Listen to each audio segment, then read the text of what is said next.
Akan datang setelah aku seorang laki-laki, namanya Ahmad, Etmak Ahmad, Menahma yang mulia, Muhammad Muhammad dengan segala kemuliaannya.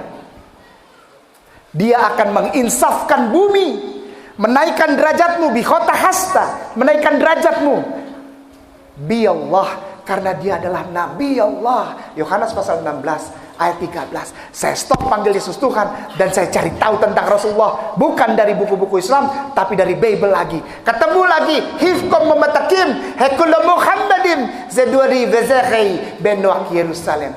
Di bibirnya tutur katanya manis semata-mata, segala sesuatunya indah, tak ada dusta pada bibirnya. Orangnya tidak terlalu tinggi, tidak terlalu pendek. Kulitnya putih, kalau kena matahari pipinya merah. Di sebelah kanannya 5.000 tentara, di sebelah kirinya 5.000 tentara. Dan mereka masuk kota yang kudus.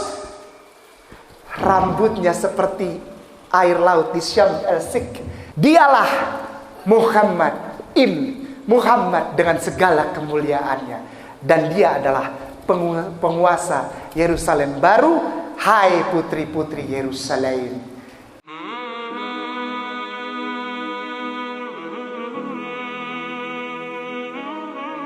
Assalamualaikum warahmatullahi wabarakatuh. Nama saya Agustinus Christopher Kainama.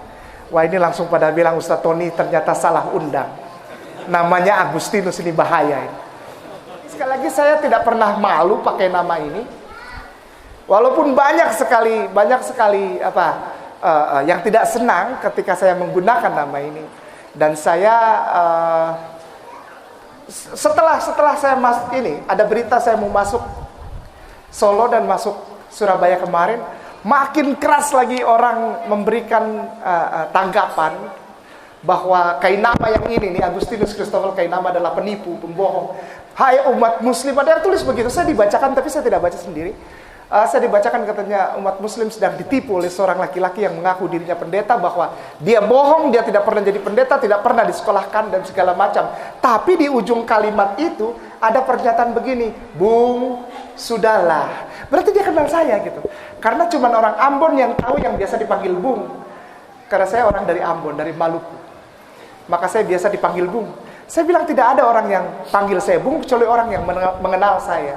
Jadi alhamdulillah, bahkan orang-orang yang dulu mengenal saya itu keras sekali menekan saya dan saya dibilang penipu. Alhamdulillah nggak apa-apa dibilang penipu. Yang penting Allah cinta sama saya, Rasulullah cinta sama saya, Al-Quran cinta pada saya, karena cinta saya juga begitu besar kepada Allah Subhanahu wa taala, kepada Al-Qur'anul Karim dan kepada Rasulullah sallallahu alaihi wasallam, sehingga saya berani mengatakan raditu billahi rabba wa bil islami dina wa bil Muhammadin sallallahu alaihi wasallam nabiyya wa rasulan ba'da. Saya enggak malu bilang begitu. Walaupun nama saya tetap Agustinus Christopher Kainama. Saya selesai strata 1 dari Sekolah Tinggi Teologi yang ada di Jakarta. Sebuah sekolah tinggi, yang dipersiapkan untuk menjadikan orang-orang sebagai pelayan di rumah peribadahan saudara kita tersayang, Kristen Protestan. Saya Protestan. Dan saya selesai sekolah itu. Tidak semua orang yang selesai teologi dengan latar belakang, misalnya ada nama, lalu di belakangnya ada huruf S besar, T besar, H kecil, atau sarjana teologi, otomatis menjadi seorang pelayan yang sering kita kenal sebagai sebutannya adalah pendeta. Tidak semua orang. Tidak semudah itu. Gereja Protestan di Indonesia ini adalah lembaga kekristenan yang sangat luar biasa detil dan rapat untuk seleksi seseorang yang boleh naik ke atas mimbar dan berkata-kata tentang isi ayat Alkitab. Tidak sembarangan. Wah, luar biasa seleksinya. Sangat luar biasa. Dan saya bersyukur kepada Allah izinkan saya untuk masuk ke dalam situasi tersebut. Boleh berdiri supaya kelihatan. Enggak apa-apa ya. Nah, bismillah. Berdiri begini. Alhamdulillah. Nah, setelah selesai itu Allah izinkan saya, Bapak, saya diizinkan untuk masuk ke situasi di mana seseorang disebut sebagai vikaris. Saya bukan cuma bicara sebagai mantan pelayan gereja. Saya tersertifikasi. Ini bukan ria. Ini bukan sombong, tapi ini pertanggungjawaban. Agar setiap orang tahu bahwa tidak boleh sembarangan ketika kita mengungkapkan sesuatu tanpa pertanggungjawaban dengan data yang valid, data yang benar, data yang tepat, data yang sah, legal. Saya tersertifikasi dan saya terakreditasi. Saya masuk ke dalam wilayah waktu persiapan untuk menjadi seorang pelayan di rumah ibadah saudara kita tersayang, Kristen Protestan. Namanya masa-masa vikariatum atau vikarium. Orangnya disebut vikaris karena ada masa vikariat, masa persiapan untuk menjadi wakil, dipersiapkan untuk menjadi pembicara atau pelayan atau gembala di rumah ibadah saudara kita Kristen Protestan. Nama wilayah waktunya disebut vikariatum. Di masa vikarium itu, di masa vikariat itu, di masa persiapan sebelum kita ditahbiskan atau di dalam bahasa Islamnya dibaiat, saya menerima keberkahan. Dan sekarang sudah tidak lagi, program itu tidak ada lagi. Program itu sudah tidak ada. Barusan saya cerita sama Ustaz Tony dan program itu sudah tidak ada lagi. Ada program yang memberangkatkan calon pelayan, calon pendeta ke satu tempat yang tidak jauh dari sini untuk belajar Bible di mana Bible itu ditulis. Jadi ayat-ayat di dalam Alkitab, ayat-ayat di dalam Bible saudara kita itu, tempat di mana itu ditulis, itu kita biasanya dikirim ke sana. Nama kotanya Haifa.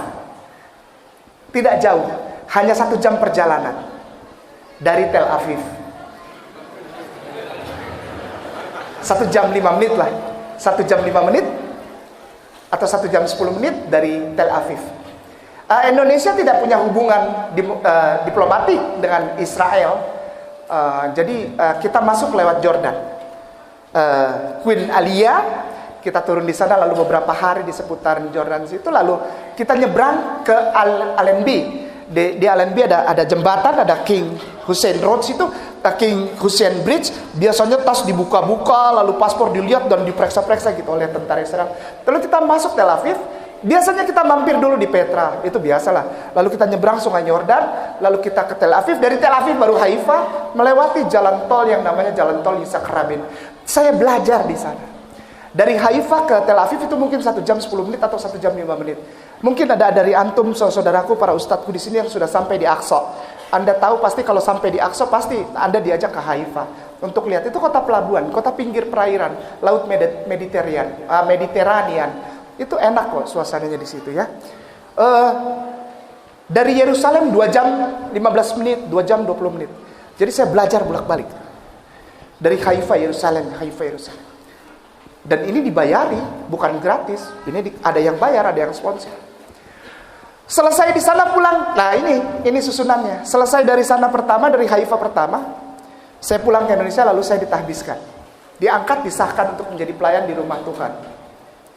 Dan itu valid. Dan itu valid, silahkan dicek. Kalau memang tidak ada, ya masa di sana bilang ada. Orangnya sudah jadi Islam kok. Come on, wake up, jangan tidur melulu. Ini valid, dan saya bertanggung jawab untuk hal itu. Lalu setelah pentahbisan, pelayanan beberapa saat, wilayah kerja saya Jawa Barat, Bapak, Ibu. Wilayah kerja saya Jawa Barat, Sinodal Jawa Barat 2. Sinodal Jawa Barat 2. Sinodal Jawa Barat 2 itu wilayah kerja. Sinode itu artinya satu lembaga perkumpulan daripada pengurus besar, majelis jemaat. Nah, itu kumpul di situ namanya sinode. Nah, saya diutus dari Sinode Jawa Barat 2. Tujuannya apa? Baptiskan orang Sunda. Pada saat perjalanan itu saya diberangkatkan lagi diizinkan Allah untuk berangkat ke negeri Belanda, ke Leiden. Dan di sana saya selesai. Saya tidak di DO. Saya tidak pernah di DO. Sekali lagi, kepada saudaraku saya mau bilang saya tidak pernah di DO. Saya pulang karena tesis saya diterima. Tesis saya diterima dan saya pulang.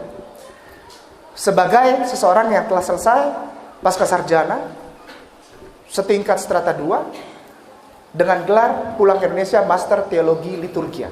Setelah itu baru saya berangkat lagi ke Haifa yang kedua. Pulang dari Haifa kedua saya bersyahadat. Setelah selesai dari Belanda saya berangkat lagi ke Haifa kedua. Haifah kedua bukan sama seperti haifah pertama. Haifah yang pertama adalah saya belajar Tanak. Namanya belajar Tanak. Tanak ini Torah, Nevi'im, Ketubim. Ini adalah bagian-bagian penting dari kitab-kitab saudara kita yang tersayang Kristen dan Katolik. Torah, Nevi'im, Ketubim. Torah adalah kitab Taurat. Ya, hukum, law, tatanan. Ya, tatanan ibadah, tatanan berkehidupan dan macam-macam. Ya, hukum, law. Lalu yang kedua Nevi'im. Nevi'im artinya kitab para nabi. Itu dibagi lagi, ada nabi besar, ada nabi kecil, ya kita belajar sana. Lalu yang ketiga adalah Ketubim, kitab-kitab pujian. Termasuk di dalamnya kitab Zabur yang dikenal oleh kaum muslimin dan muslimat. Yang di sana disebut Mizmar. Atau bahasa Indonesianya dalam Alkitab orang Kristen sekarang Mazmur. Mizmorah itu di sini disebut Mazmur. Nah, saya belajar itu. Saya bukan cuma baca, Bapak. Saya pelajari itu di tempat kitab itu ditulis. Di perjalanan yang kedua saya punya misi yang sangat penting. Ada misi, bukan cuma berangkat saja, tapi ada pesan yang saya harus bawa ke sana. Pesannya adalah cari tahu tentang siapa itu Jesus Christ. Siapa itu Yesus Kristus? Apakah dia sama dengan Isa alaihissalam yang sering digembar-gemborkan oleh umat muslimin dan muslimat sebagai nabi orang Islam? Apakah sama? Apakah dua nama ini orangnya satu? Ternyata bukan cuma dua nama orangnya satu, 3 nama orangnya satu. Yang pertama adalah Yeshua HaMashiach. Yeshua HaMashiach. Ini bahasa kampungnya dia. Beliau alaihi salam. Yeshua HaMashiach. Lalu Yesus Kristus dalam bahasa Yunani koine. Yesus Kristus. Yesus, atau orang bule bilang Jesus Christ. Jesus. Itu bertiga nama tapi orangnya satu. Yang ketiga adalah Isa alaihissalam. 3 nama ternyata orangnya betul satu. Dan 3 nama yang menjadi satu ini yang memberikan informasi kepada saya tentang apa? Tidak ada cara lain. Tidak ada cara lain. Sekali lagi, tidak ada cara lain di muka bumi ini. Jika engkau ingin menyatakan cintamu kepada penciptamu, selain mengikuti seorang laki-laki yang bernama Etamakah Manahma Muhammad Im Memhat Memdalat Im Muhammad Im, Muhammad yang Im ini artinya segala kemuliaan bagi dia. Dan ini ada di dalam pelajaran yang saya pelajari. Ketika saya berangkat ke sana, selama perjalanan mencari ilmu saya minta maaf, jangan marah sama saya. Saya tidak pernah baca buku-buku Islam. Karena saya gengsi. Saya harus menjaga jarak terhadap keislaman. Karena saya bukan seorang Islam. Saya seorang yang naik mimbar di rumah ibadah Kristen Protestan. Saya nggak mau terkontaminasi. Saya tidak mau terpengaruh dengan buku-buku bacaan Islam. Nggak mau. Saya tidak mau membuat dialog atau ngobrol dengan orang Islam. Tidak mau. Nanti saya terganggu. Ya. Jadi saya jaga. Semua pengetahuan saya tentang Rasulullah Muhammad SAW saya dapat dari Bible. Sekali lagi, segala sesuatu yang menggoyang hati saya sehingga saya bergerak mengambil keputusan. Bapak Ibu jemaah yang disayangi Allah Subhanahu wa taala, susah jadi orang Islam. Serius. Ya. Kalau ngomongin duit susah. Ya. Jangankan seperti dulu main piano dalam gereja. Sendal di depan aja hilang. Ya. Kotak amal udah dirantein, dijebol, Bapak. Enggak, ini cuma ini. Enggak, maksudnya begini. Kalau dilihat secara material, No, you cannot prove kita nggak bisa samain, ya, berbeda. Tapi ada satu kekayaan yang tak bisa terbayar. Ketika seseorang mengucapkan La ilaha illallah Muhammad ya Rasulullah, karena itu inti Bible. Saya menemukan dan saya mengambil keputusan, kalau saya tidak ikut ini berarti saya gila. Kenapa? Karena saya menemukan di tempatnya dan tidak ada lagi yang lebih konkret daripada hal ini. Pernyataan dari seorang laki-laki yang dulu saya anggap sebagai Tuhan dan juru selamat saya.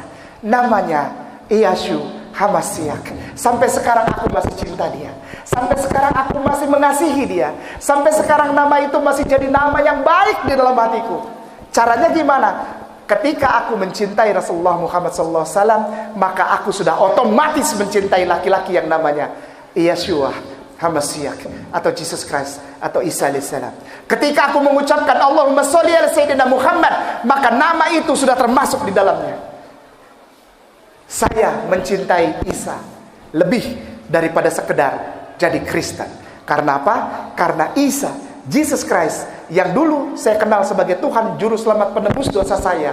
Begitu saya ke sana dan saya belajar, kenyataannya lain. Beliau mengatakan melalui catatan yang sangat valid, catatan yang benar, yang tidak, ibaratnya kalau di Muslim bilang sahih, bukan sahih lagi, mutawatir mungkin ya, mutawatir. Itu nyata bahwa laki-laki itu, Jesus Christ itu bukan Tuhan dan Juru Selamat. Dia adalah seorang laki-laki Muslim. Nah. Jadi tadi disebutkan menurut Bible itu Yesus Kristus itu tadi adalah seorang Muslim. Nah. Terus orang katanya bahwa Isa atau Yesus Kristus itu juga melakukan ibadah sebagaimana ibadah umat Islam seperti tawaf, sholat, kemudian puasa. Itu gimana Ustaz? Nah, Ustaz. Pertama dimulai dari siapa Kristus? Kristus itu manusia yang di anointing atau anointing apa? Bahasa. Itu bahasa gereja, bahasa Inggris tapi menjadi bahasa dasar gereja, anointed. Laki-laki yang diurapi. Diurapi itu artinya diangkat, disahkan, dibaiat, ditahbiskan untuk menjadi seorang laki-laki yang menjadi penyampai pesan Tuhan, penyampai pesan Allah. Ya, anointed Kristus, HaMashiach, Al-Masihu. Al-Masihu itu artinya bukan juru selamat. Sampai detik ini saudaraku yang Kristen dan Katolik itu sudah banyak yang berdialog dengan saya dan saya cuma pegang satu saja. Ketika engkau bilang Yesus itu Kristus, itu benar, itu tidak salah. Karena artinya engkau membenarkan bahwa Yesus itu Nabi. Yang pertama isinya adalah ketika Ustadz Tony menanyakan, Yesus itu Islam, kenapa berani bilang Islam? Karena dia pertama adalah, dia bukan Tuhan. Dia tidak pernah jadi Tuhan, dan dia tidak pernah dia jadi anak Tuhan. Tidak pernah. Dia tidak pernah menebus dosa manusia. Tidak pernah. Dan di dalam Bible tidak pernah ada ayat tulisan begitu, tidak pernah ada. Tidak pernah ada Bapa, Putra, dan Roh Kudus, tidak ada. Tidak ada. Tidak ada. Patris et Filii Spiritus Sanctus atau Evangelicam ke Doctrinam Patris et Filii Spiritus Sanctus itu tidak pernah ada. Di dalam Bible tidak pernah ada. Nah, kenapa? Karena Yesus di situ mengklaim dirinya dan lingkungan semua membenarkan kesaksian itu bahwa dia adalah seorang nabi. Dia adalah utusan Allah. Yohanes pasal 17 ayat 3. Inilah hidup yang kekal itu, atau inilah Eden itu. Hamak Eden, apa? Inilah yang benar. Eden itu apa? Bukan Lia Eden, bukan. Eden itu paradise, heaven, surga, jannah. Inilah surga itu. Inilah hidup yang kekal itu. Yohanes pasal 17 ayat 3. Inilah hidup yang kekal itu, yaitu bahwa mereka mengenal Engkau Allah yang benar satu-satunya. Jadi sebetulnya kata-kata di dalam bahasa aslinya, dalam bahasa Yunani koine itu begini. Tidak ada Tuhan yang benar selain Engkau, ya Allah. A besar, L-nya 2, AH. Karena Bible dari depan sampai belakang kalau bilang nama Tuhan selalu pakai A besar, L-nya 2, AH. Dibaca Allah. Tidak ada yang benar selain Engkau ya Allah. Tidak ada Tuhan yang benar selain Engkau ya Allah. Tidak ada Tuhan selain Allah. Itu yang pertama. Di ayat B-nya, di ayat Yohanes pasal 17 ayat 3b-nya bilang begini. Dan aku Isa, utusanmu. Allah. Aku Isa, utusan Allah. Jadi pesan yang saya dapat pada saat Yesus masih hidup, Isa alaihissalam masih hidup, kepada para pengikutnya adalah, jika engkau mau masuk surga, imani dan katakan itu, yaitu pertama adalah la ilaha illallah Isa Rasulullah. Ungkapkan itu di depan orang menjadi kesaksianmu, menjadi asyhadu alla ilaha illallah wa asyhadu anna Isa Rasulullah. Karena Rasulullah belum datang. Rasulullah Muhammad SAW belum datang. Itu masih wilayah kekuasaan beliau. Untuk lingkungan Yudea Galilea saja. Bukan saya bilang tanah Israel. Nggak mau saya bilang Israel. Rugi karena salah. Salah juga pengertian orang di Indonesia tentang Israel. Sana Israel, Israel itu adalah nama Nabi Yakub alaihissalam. Israel nama Nabi Yakub alaihissalam. Jadi jangan maki-maki, oh Israel itu apa? Dajjal Israel. Jangan ngomong gitu, karena Israel adalah nama Nabi Yakub alaihissalam. Yang jahat itu Zion. Tidak semua juga mau dibilang Yahudi. Yahudi adalah anak kelima dari Nabi Yakub alaihissalam. Jadi tidak semua di sana dibilang Yahudi. Ketika saya di sana bilang, are you Jews? Masih bagus nggak ditabok. Karena tidak mau semua orang disebut Jewish. Tidak mau semua orang disebut Yahudi. Tidak mau. Karena semuanya tuh ada 12 suku. Yang banyak di sana Khazar malah. Yang datang dari Afrika Selatan, dari Yaman, dari pinggiran Eropa. Yang sekarang mengaku menjadi warga negara Israel. Itu udah kacau balau. Bukan orang Israel atau Bani Israel. Anak-anaknya Nabi Yakub alaihissalam dan keturunannya. Udah bukan di sana, udah kacau balau di sana. Nah, Zionis ambil alih sehingga terjadi peristiwa Yom Kippur, dan mulai saat itu Palestina ditembakin. Bukan oleh orang Israel, Bani Israel, keturunan Nabi Yakub alaihissalam, bukan. Oleh orang-orang pengikut Dajjal yang namanya Zionis. Nah, Yahudi itu anak kelima dari Nabi Yakub. Yang pertama Ruben. Yang kedua Ruben Simon. Levi, ini yang masih suka pakai celana Levi's, tahu? Levi, S, masih ada yang suka? Engkau menjadi penyumbang, donatur terbesar untuk orang Yahudi tembakin saudaramu di Gaza. Enggak, benar. Levi itu adalah Yahudi. S itu Strauss, karena orang Levi ini hidup di Austria. Dia punya nama Austria Strauss. Jadi Levi, S, Levi Strauss, Levi's dipakai jeansnya. Engkau pakai jeans itu, engkau sumbang orang Yahudi buat tembak saudaramu di Palestina. Ya. Afwan, saya tidak bisa tertawa karena saya pernah di sana lihat. Saya lihat orang Muslim di sana. Saya lihat. Ini di rumah Allah. Saya lihat. Jadi ketika di sini orang bilang biasa aja, ada kotak, orang keliling pakai bendera Palestina, bawa kotak ya. Lalu kita isi 10.000, 100.000, 1 juta, 10 juta, 100 juta, lalu dia merasa hebat. Mereka di sana nggak butuh uangmu.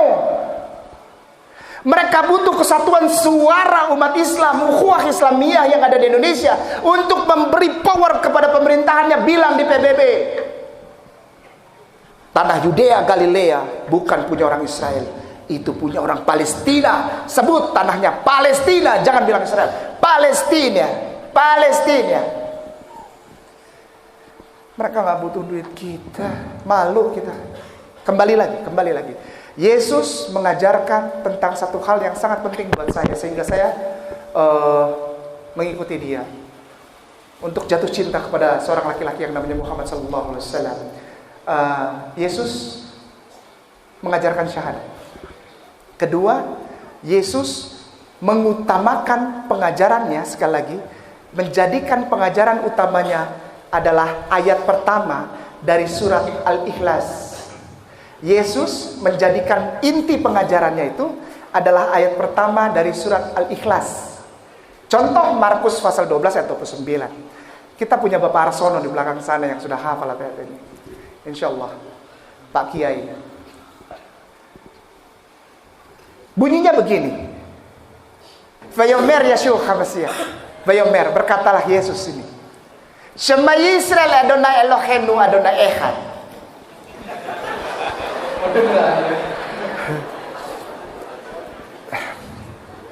Lalu saya blok para ustadzku, para ustazahku. Saya blok kata-kata itu. Adonai Eloheinu, Adonai Eloheinu, Adonai Ehad. Ada yang nyangkut? Adonai Eloheinu, Adonai Ehad.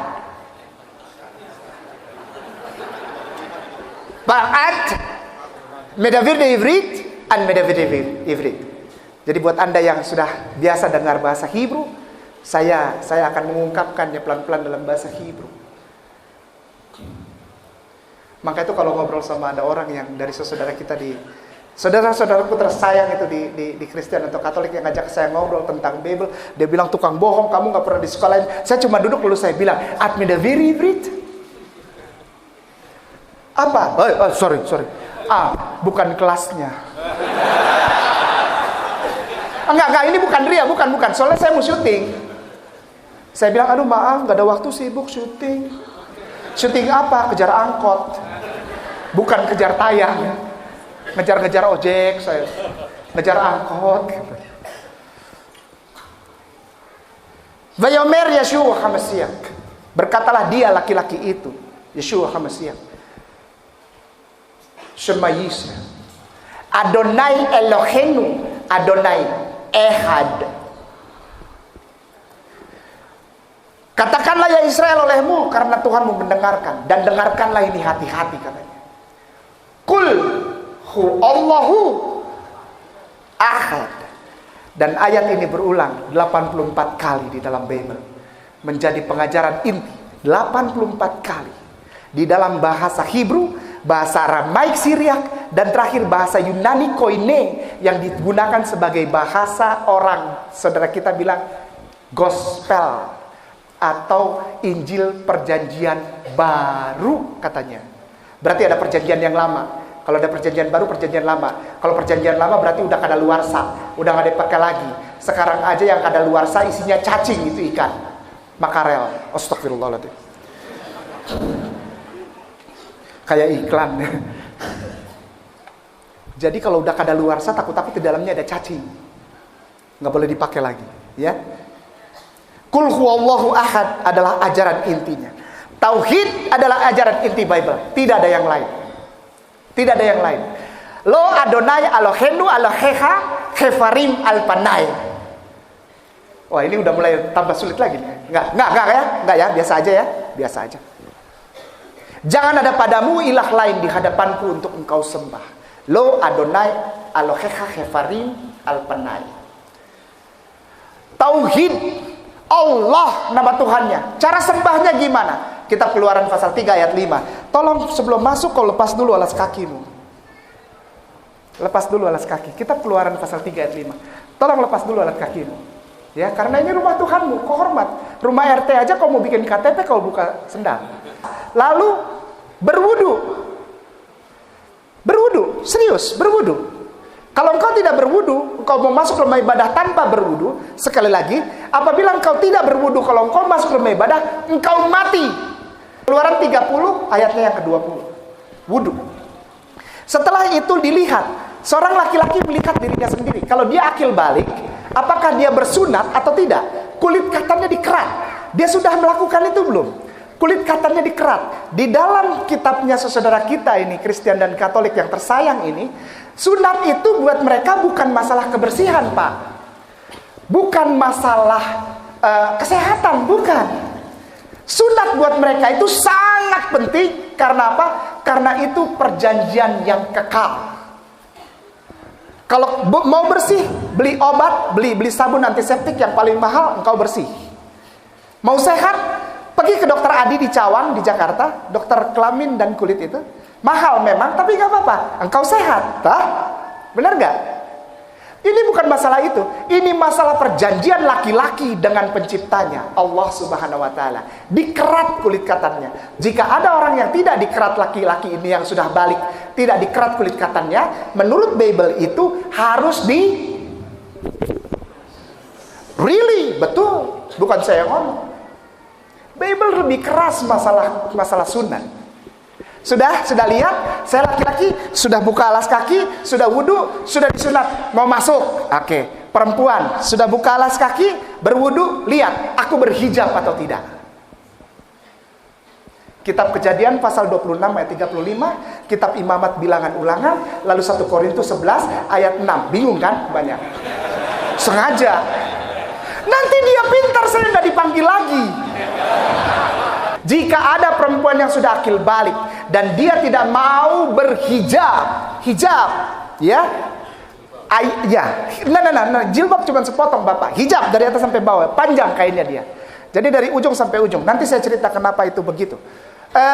Bapaknya, walaupun dia perempuan itu sudah menikah, bapaknya seret dia dari dalam rumah ke depan pekarangan, lalu cukur sampai botak kepalanya.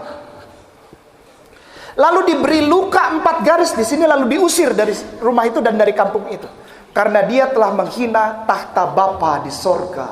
Wah, kayak pendeta ya. Naluri Pak. Untung bukan naluri debt collector. Kalau naluri debt collector kelihatan mukanya Ambon, wah debt collector nih. Ini ada yang ditagih nggak nih? Ada yang punya tunggakan nggak Avanza? 2 bulan 3 bulan ditarik. Dicukur, dibotakin, dikasih luka, diusir. Karena dia telah menghina, mungkin dalam bahasa kita ya afwan ya Ustadz ya, arasnya Allah. Dia menghina, usir. Nah, kainnya itu apakah jilbab apa hijab? Hijab. Dalam bahasa sananya waktu kita di sana juga, sombong sekali. Waktu di sana hijab bilangnya. Jadi kainnya satu, lurus sampai di bawah. Lalu ada kain lagi satu, lurus sampai di bawah, ditutup dengan kain ketiga. Dan ada batas antara rambut perempuan dengan kain yang pertama, ditutup. Apa tuh yang ngepres di sini? Ciput. Yang di sini bilang ciput juga? Atau apa? Apa yang tek gitu?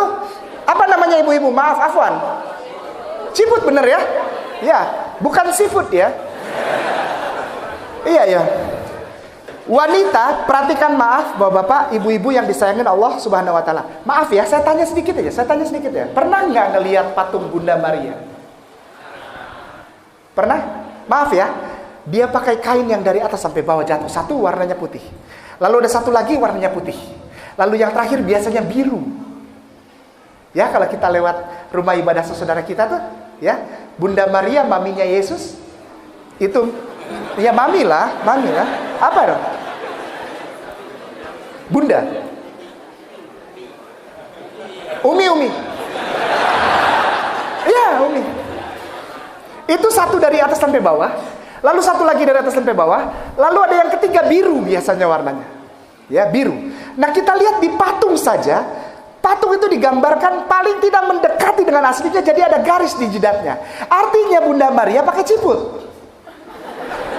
Iya.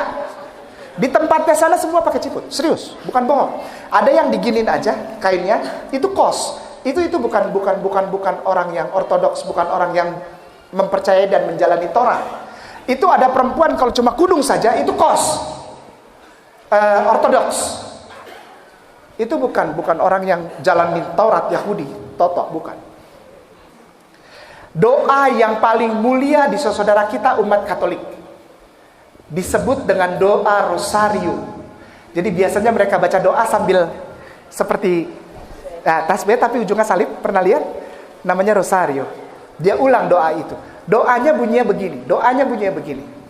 Salam Maria penuh rahmat Tuhan sertamu. Ave Maria gratia plena. Salam Maria penuh rahmat Tuhan sertamu. Artinya assalamualaikum ya Maria. Engkau penuh rahmat. Jadi Maria ini kepenuhan rahmat. Sampai cerita di dalam Alkitab itu, kalau ada orang yang berdiri saja di samping Maria, orang itu dapat rezeki. Nggak usah ngomong. Serius, orang itu datang ke samping Maria karena Maria penuh kemuliaan dan rahmat serta berkat Allah, maka orang di sebelahnya yang datang dekat dia dapat rezeki. Dijawab doanya. Oleh sebab itu Maria ini, ibunda Isa alaihissalam ini begitu luar biasa sehingga di dalam Al-Quran diberikan tempat khusus dalam satu surat. Surat Maryam. Salam Maria penuh rahmat Tuhan sertamu, terpujilah engkau di antara para wanita. Kenapa dia terpuji? Karena dia berhijab. Karena dia berhijab. Karena dia berhijab. Jadi kalau ada di antara sini para saudaraku, ukhti yang masih sekali-sekali buka hijab, ada ya. Di Jakarta itu ada begitu. Udah pakai hijab terus lepas. Terus dia marah orang yang tanya dia lagi. Hebat, ya. Ya hebat dia, ya. Jika engkau ingin mulia di antara para wanita, jika engkau ingin menjadi berkat, menjadi sumber rezeki untuk suamimu, untuk ayahmu, untuk ibumu, untuk seisi rumahmu, berhijab. Tidak ada cara lain. Engkau harus berhijab untuk mengundang rizki di dalam rumah, mengundang berkah dan rahmat di dalam rumah, berhijab. Itu saya dapat dari Bible. Saya percaya itu. Kenapa? Karena saya tidak pernah lihat patung Bunda Maria pakai tank top. Enggak. Solo Surakarta ini banyak gereja. Saya takut salah ngomong. Nanti direkam dibawa ke situ, saya dicari-cari orang, udah gelap dicari-cari orang. Allahu Akbar, kasihani aku ya Allah. Iya, saya percaya Maria diberkahi dan penuh rahmat Allah, dan dia dimuliakan di antara para wanita karena dia berhijab. Karena saya tidak pernah lihat patung Bunda Maria pakai tank top atau pakai bikini atau pakai celana gemes. Sekarang lagi musim celana gemes. Anak-anak SMP, SMA perempuan pakai celana gemes namanya katanya. Celananya kayak celana pendek voli. Padahal ditanya mau kemana? Mau ke mall. Ini mau ke mall apa mau main voli? Dan ibu-ibunya pakai hijab, ya hijab modern, lalu dibiarkan anak perempuannya pakai celana pendek, dibiarkan saja. Padahal 2 langkah anak perempuanmu keluar dari rumah, pintu rumah utama tanpa menutup auratnya, 2 langkah pula dia sedang seret orang di dalam rumah masuk ke dalam neraka. Nggak main-main. Kalau kita sayang, kita kasih baju yang baik lah. Masa baju yang bahannya bener nggak bisa mampu beli sih, ya? Celana kekurangan bahan, baju kekurangan bahan, udah benar-benar pakai hijab dibuka, terus begitu orang nanya marah, maunya dihargai haknya. Engkau buang hakmu gitu, ya biarin ini kan urusan saya gitu. Saya nggak ngerugiin orang. Agama itu bisa dilihat dari berbagai macam. Langsung jadi ustazah. Hebat. Udah buka jilbab, jadi ustazah pula. Yang diceramahin ustadz besar. Allahu Akbar kabiru. Saya bilang ini orang makin kurang ngajar. Kalau di Israel sana sudah digundulin kau. Allahu Akbar. Lalu setelah lihat diri kita sudah disunat laki-laki, perempuan berhijab, sudah buka alas kaki, sudah berwudu, masuk ke dalam rumah beda ngapain? Main piano, main drum, loncat-loncat. Oh haleluya. Timbunlah tanah yang berlubang, lagu mereka ya. Ada lagunya, ada lagunya. Timbunlah tanah yang berlubang. Ini kau mau ajak aku ibadah apa mau kerja DPU? Kan timbun tanah berlubang kan?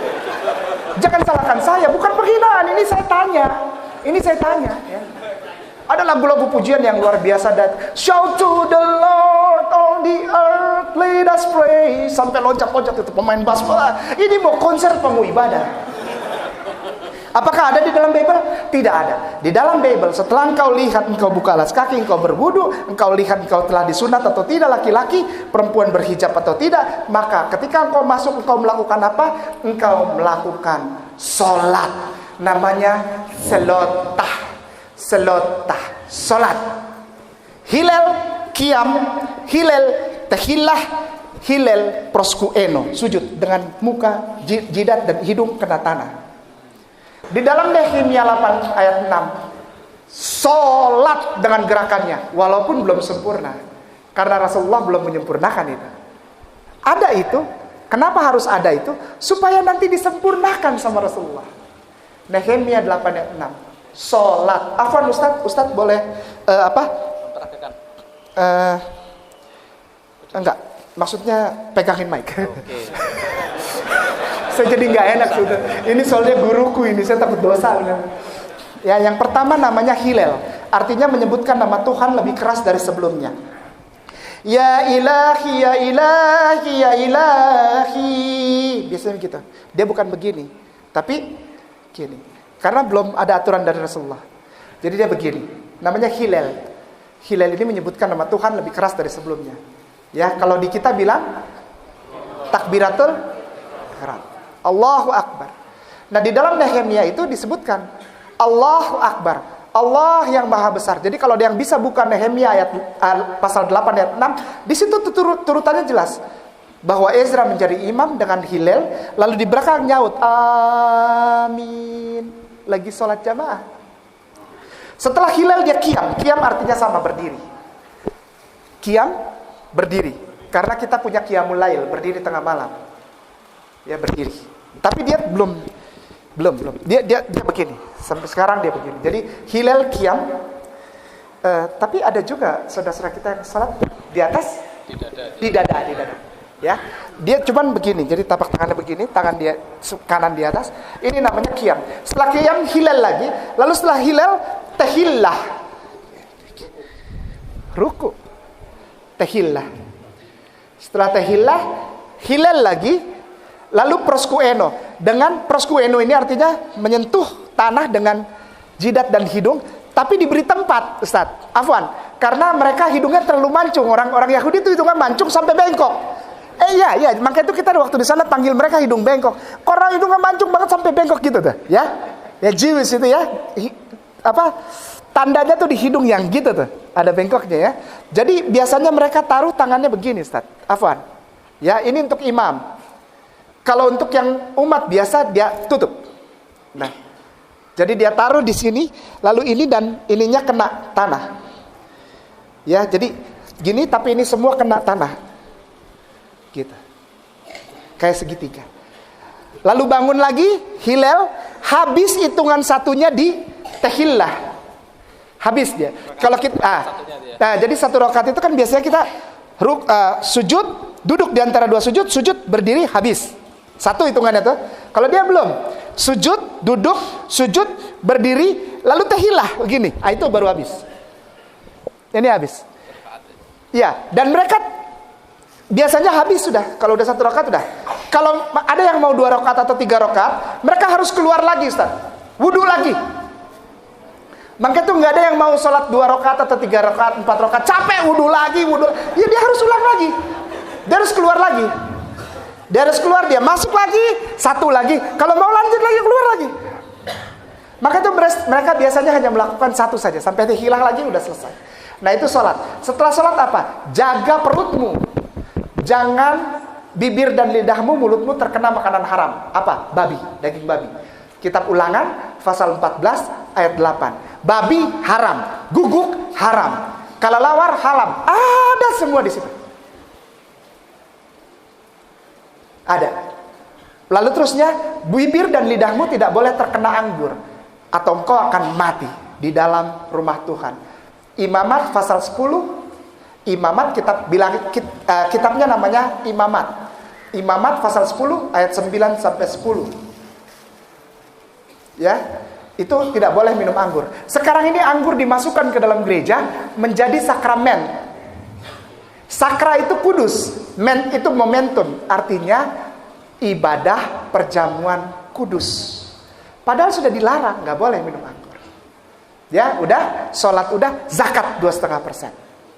Ya, bagaimana cara kita berhadapan dengan LGBT? Ada pelaku LGBT, apa yang harus kita lakukan di dalam Bible? Sangat simpel. Imamat pasal 20 ayatnya yang ke-13. Kalau engkau berhadapan dengan seorang laki-laki atau perempuan yang pelaku LGBT, sangat simpel di situ. Apa yang harus kau lakukan? Bunuh dia.